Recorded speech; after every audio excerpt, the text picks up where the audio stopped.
చూడాల్సిన విషయం ఏంటంటే ఇక్కడ ఎవరైతే నోర్లు బాగా లెగసీ పేటీఎం బ్యాచ్ ఏదైతే ఉందో ఈ బ్యాచ్ అంతా ఇప్పుడు ఈ 2 నెలల్లో అసలు ఎవరెవరు ఎక్కడ ఉన్నారు, అసలు ఎవరైనా ఒక వాయిస్ వినపడుతుందా?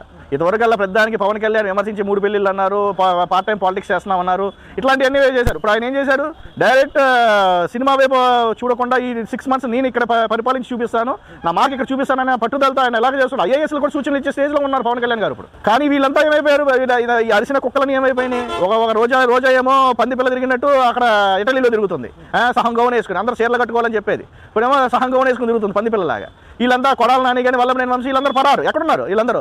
వారేమో అనిల్ కుమార్ యాదవ్ ఏమైపోయాడు, అబ్బో నేను చేసి చూపిస్తాను, నేను అట్లా చేస్తాను ఇట్లా చేస్తాను అన్నాడు. ఏమైపోయాడు అనిల్ కుమార్ యాదవ్? వీడియో మన నాని ఏమైపోయాడు, పేరు నాని దొరికల్లా ఓ రెచ్చిపోయాడు కదా పవన్ కళ్యాణ్ అట్లా ఇట్లా. ఇప్పుడు మాట్లాడమని చూద్దాం, పవన్ కళ్యాణ్ ఏంటో మార్కు చూపిస్తున్నాడు.